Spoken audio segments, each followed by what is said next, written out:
Using a phrase like "you're not allowed" is completely inappropriate in maternity care, but sadly it's used all the time to stop women from making the decisions that they want to make.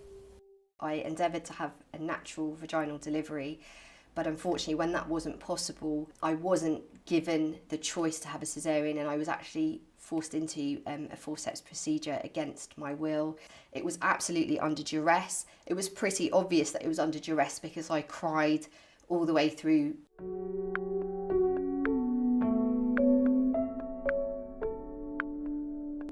Birth is an amazing experience for women, but actually when women are giving birth they're extremely vulnerable, and it's a time when they can be inadvertently mistreated by staff.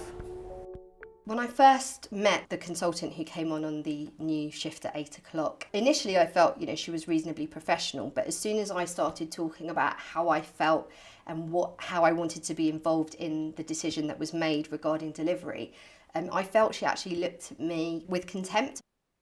From everything that I'd read, I thought, well, if forceps or a vacuum delivery didn't work, we'd end up in a caesarean anyway. So I'd rather expose myself and my child to one set of risks rather than the possibility of two sets of risks. At no stage did I want forceps to be used, and I did say no on a number of occasions. After very politely declining on so many occasions, the consultant told me that my baby's heart rate had dropped, she needed to act immediately, and she wanted to use forceps and nothing else. Obviously, I'm not a medical professional, and when somebody says that to me, and I have said no, no, no all the way through, it did get to the stage where it felt like it was critical, and the only answer that would be acceptable was yes. So at that stage, in those circumstances, I felt I had no choice because I basically wasn't being listened to. You may think that you have a woman's best interests at heart by pressuring them to accept medical care that they don't want, or dissuading them from having the kind of medical care they do want, but this constitutes bullying. Women can feel threatened and scared and stop engaging with us as healthcare professionals. When it got to the fourth pull, and I knew, the words were clear, 1 pull, and so we'd got to 4, and in my mind as well, I did know that the NICE guidelines were 3 and no more. My husband jumped up and said, this, what is going on? This is not what we agreed to.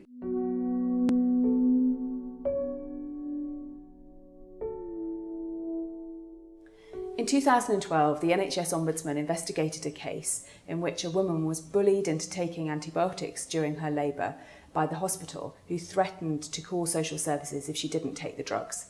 The NHS Ombudsman strongly criticised the trust, and the case shows that it's completely inappropriate to use the threat of social services to bully women into accepting any particular medical intervention.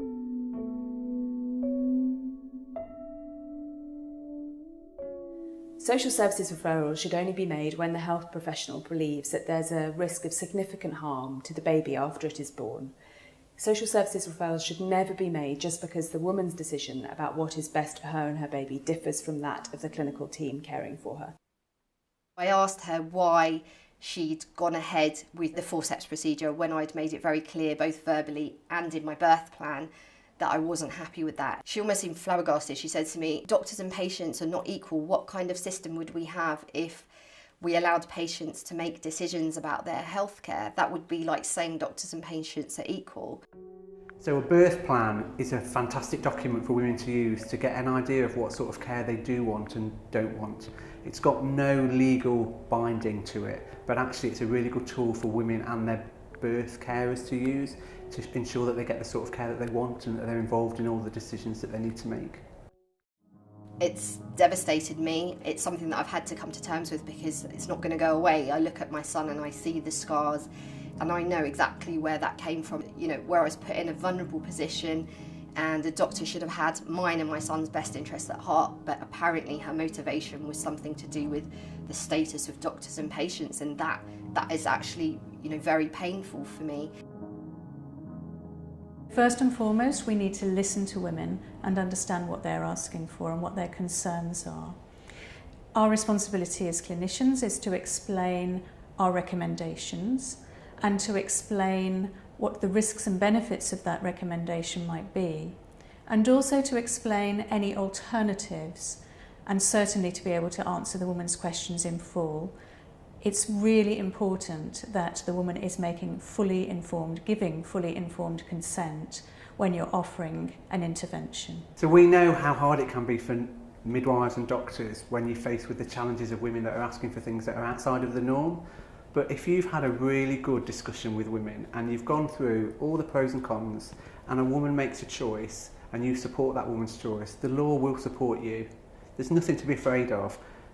The law's on your side. The National Maternity Review set out a vision of personalised maternity care as the best way of achieving safety in childbirth.